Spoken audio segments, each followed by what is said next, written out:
On comprendra bientôt pourquoi l'air autour de Pokrovsk et de l'arc de Myrnorad vibre littéralement. Nous allons décomposer ce qui se cache derrière les slogans grandiloquents, montrer le point faible de la défense et expliquer comment une seule décision au sommet peut réduire à néant des mois d'efforts sur le terrain. Il y a deux faits concrets.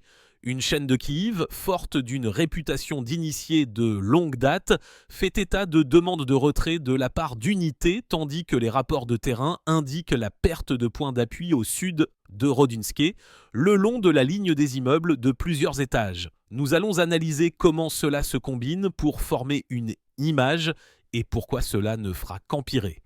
Pour le spectateur, je laisserai deux intrigues en suspens. Premièrement, qui freine exactement le retrait et dans quel but ? Deuxièmement, où se trouve la dernière ligne de ravitaillement vital dont dépend le sort de la garnison ? Les réponses se trouveront vers la fin. Pour l'instant, commençons point par point. Selon la chaîne Telegram de Kiev nommée Légitime, des unités de ce secteur du front demandent l'autorisation d'un retrait organisé de l'agglomération qui comprend Pokrovsk et Myrnorad. Les formulations sont abruptes, les émotions sont vives, mais la thèse est simple. La défense a subi de graves revers et le maintien de toutes les lignes de front se transforme d'une tâche militaire en un symbolisme politique. Les auteurs affirment qu'une décision a été prise lors d'une réunion avec le chef de l'administration de Kiev de tenir la ville en toutes circonstances. C'est un détail important. Pourquoi ? Parce qu'un motif politique modifie toujours la logique du combat. Les priorités passent de la préservation de la capacité de combat au maintien d'une image, ce qui constitue un risque direct de surcharge de la garnison. Qu'est-ce que cela change ? Toute fissure dans l'approvisionnement transforme l'obstination en un piège plutôt qu'en héroïsme. Et ce piège a une géographie, des noms et des conséquences. La situation va s'aggraver car un épisode de terrain a déjà mis en évidence le problème général selon l'agence ANAS. L'ennemi a été chassé d'une position au sud de Rodinske. Il s'agit des quartiers d'immeubles à plusieurs étages qui s'étendent le long d'une rue nommée Shakhturska Slava, gloire des mineurs. C'est là qu'une situation semi-fermée s'est formée, que les sources elles-mêmes appellent un semi-encerclement. Pourquoi est-ce important ? Parce que de telles enclaves ne vivent que tant qu'elles sont approvisionnées. Et ici, les auteurs écrivent clairement un approvisionnement de qualité est absent. Qu'est-ce que cela change ? Après la perte de ce maillon, les routes de campagne par lesquelles les quartiers nord de Pokrovsk nourrissent encore la garnison se retrouvent sous contrôle du feu ennemi. Selon vous, combien de temps la défense tiendra-t-elle à sec lorsque les obus et l'eau arrivent par à-coups et avec des retards ? La question est sûrement pertinente car le prochain fragment du puzzle indiquera la voie d'un éventuel retrait et donc le point d'impact sur celle-ci. Les mêmes sources confirment qu'un retrait progressif des forces de Myrnorad et de Lissivka a commencé par le village nommé Rovne et Svitle. Notez la formulation. Il ne s'agit pas d'une fuite panique, mais d'un retrait progressif avec la formation d'une arrière-garde pour assurer la couverture. Pourquoi est-ce important ? Parce que l'arrière-garde, si elle est correctement intégrée dans les positions défensives de flanc, peut donner 1 heure ou 2, un jour pour l'essentiel.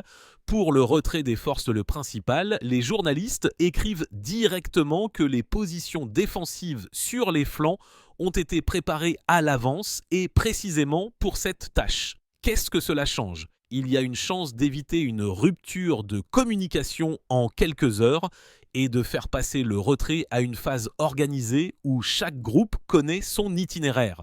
Mais c'est là que le premier piège se profile. Qui assumera la responsabilité politique d'un ordre de retrait si l'ordre donné au sommet est de tenir à tout prix ? Il n'y a pas de réponse et cela ne fait qu'aggraver la situation. Ensuite, nous allons examiner l'intérieur de la ville elle-même. Les signaux de la ligne de contact ne proviennent pas seulement des journalistes. Un combattant des forces dures de Kiev, avec le nom de Germouchny, reconnaît que les combats dans la ville se déroulent dans le quartier nommé Sobachivka. Selon lui, les unités russes y ont occupé une partie importante des quartiers et, ce qui est critique, ont percé au nord des parties centrales. Pourquoi est-ce important ? Une percée au nord du centre signifie Un accès aux yachts ou aux immeubles élevés et aux échangeurs, où chaque toit devient un spotter pour les drones et les mortiers, et chaque cour un piège. Qu'est-ce que cela change ? Le rythme de la manœuvre passe du côté des assaillants. Les tirs nourris et les raids constants de drones obligent la défense à rester sous un dôme de menace où il n'y a pas de pause ni le jour ni la nuit, et il est logique de se demander où se trouve le prochain point d'entrée. La réponse est à la surface, le quartier nommé Dinas. Les rapports de terrain indiquent que des groupes d'assaut y entrent déjà. Leurs actions sont décrites comme des raids rapides et soudains.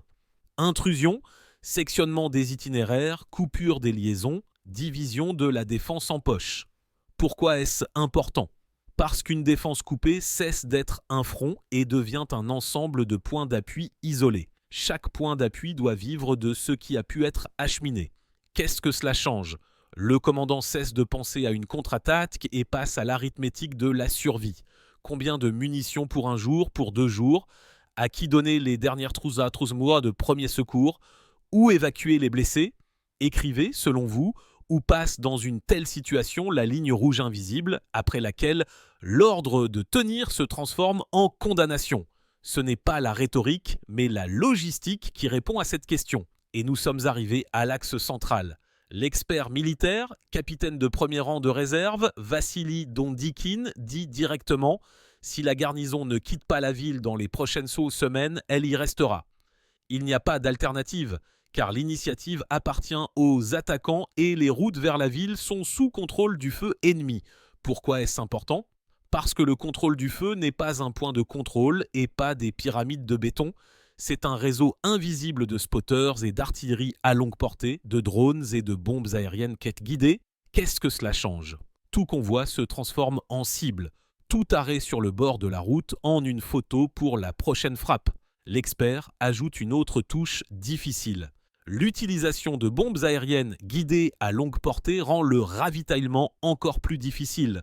De plus, l'ennemi dispose de plateformes de forme de drones bien rodées qui transportent des obus et de l'eau vers la ligne de front, mais leur capacité de charge est strictement limitée.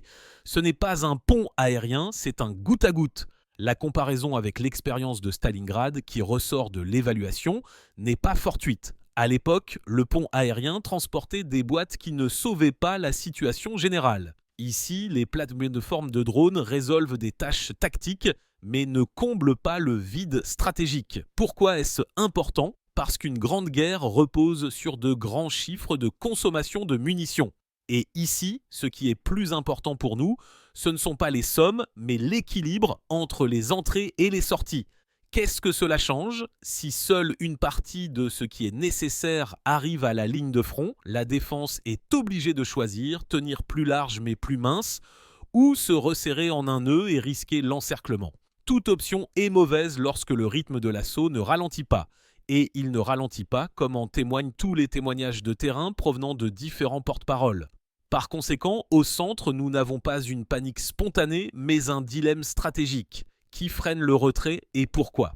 L'information sur une réunion du dirigeant de Kiev avec des officiers sonne comme un signal politique. Montrer de la résistance, conserver une ville symbolique, empêcher l'image de s'effondrer. Le problème est que l'image ne correspond plus à la géographie réelle du combat. Pourquoi est-ce important ? Parce que lorsqu'une rue est reconnue, un slogan politique perd son fondement. Qu'est-ce que cela change ? L'initiative sur le terrain passe à ceux qui décident en fonction de la situation et non en fonction d'un communiqué de presse. Et c'est là qu'il y a un risque de rupture de la verticale. Les unités voient que l'approvisionnement ne suit pas et que les couloirs se rétrécissent et commencent à prendre des décisions sur place. Et toute décision arbitraire dans une telle situation est un effet boule de neige. La partie suivante donnera la géographie de cette dernière voie. La voie est alimentée par le secteur nord avec des routes de campagne, le long desquelles des voitures continuent de se diriger vers les quartiers de la ville. Ce sont ces mêmes routes dont parlent les rapports de Rodinsky et les coupures près de Shakhturska-Slava. Pourquoi est-ce important ? Parce que dès que la partie sud perd d'un point d'appui, un éventail de feu recouvre également ses fils. Qu'est-ce que cela change ? Les convois cessent de circuler le jour, ils partent la nuit, se divisent en petits groupes, ce qui étire le ravitaillement et augmente la vulnérabilité. Un observateur est nécessaire à chaque tournant. Le moteur d'un drone sonne à chaque atterrissage, le tableau est clair et inquiétant. Ensuite, nous montrerons comment les arrière-gardes peuvent tenter de gagner du temps et ce qui se passera si elles y parviennent. Une arrière-garde bien positionnée sur les flancs peut organiser le maintien des intersections clés, s'incruster dans les immeubles à plusieurs étages, poser des barrages de mines et garder les carrés sous contrôle au moins depuis des abris. Cela donne une fenêtre pour le retrait des groupes principaux par Rovne et Svitlé. Pourquoi est-ce important ? Parce qu'à partir d'un retrait organisé, il est possible de déployer une nouvelle ligne de défense plus loin le long de la chaîne de localités où le terrain permet de tenir le front. Qu'est-ce que cela change ? Il y a une chance de ne pas perdre des gens en vain, de conserver les forces des brigades et de revenir ensuite. Mais c'est aussi fondamental, un tel scénario s'effondre en cas de perte de rythme. Si l'arrière-garde est submergée, les voies se transforment en pièges. Et alors la deuxième option dont parlent les experts devient une dure réalité. L'évaluation des experts est d'une sobriété extrême. Deux options, la capture ou la mort de la garnison lors d'une tentative de maintien d'un nœud d'impropre à la défense sans approvisionnement. Nous n'attisons pas la tragédie, nous assemblons simplement un puzzle à partir de sources. Légitime parle de demande de retrait. Anas News signale des positions délogées près de Rodinske. Un combattant avec le nom de Guermouchny confirme les combats à Sobachivka et les percées au nord du centre. Toutes ces lignes convergent vers un point. Pourquoi est-ce important ? Parce que des sources hétérogènes se trompent rarement de manière synchrone sur la même chose. Qu'est-ce que cela change ? La confiance dans l'image augmente, ce qui signifie que la probabilité de prendre une décision impopulaire mais rationnelle augmente. Selon vous, où se situe la limite entre la résistance politique et l'opportunité militaire ? La réponse est peu enviable, mais honnête, là où l'approvisionnement s'arrête. La principale conclusion est la suivante. Le rythme des attaquants, le contrôle du feu sur les routes, les percées dans la région de Sobachivka et les entrées à Dinas créent pour la garnison un système dont il n'y a pas de belle issue. La décision politique de tenir à tout prix laisse sur le terrain une simple arithmétique. Soit un retrait organisé par des flancs préparés à l'avance avec une couverture de l'arrière-garde, soit un scénario risqué où une seule frappe sur une route de campagne transforme la défense en une chaîne de poches isolée. Les experts ajoutent que le facteur des bombes aériennes guidées et des plateformes de drones de ravitaillement qui ne pourront pas supporter les volumes. Cela signifie que chaque jour suivant coûte plus cher que le précédent. Nous ne portons pas de jugement catégorique. Nous ne faisons que rassembler des données pour une évaluation sobre de qui freine le retrait et pourquoi. À en juger par les sources, l'état-major politique de Kiev tente de gagner du temps et de projeter une image de résistance en sauvant la face devant les partenaires extérieurs et le public intérieur où se trouve la dernière voie vitale. Les routes de campagne nord de Mirnorad et Lissivka par Rovne et Svitlé, tant qu'elles ne sont pas complètement couvertes et tant que les arrière-gardes tiennent les flancs près des immeubles à plusieurs étages sur la ligne de Shakhtyrska-Slava.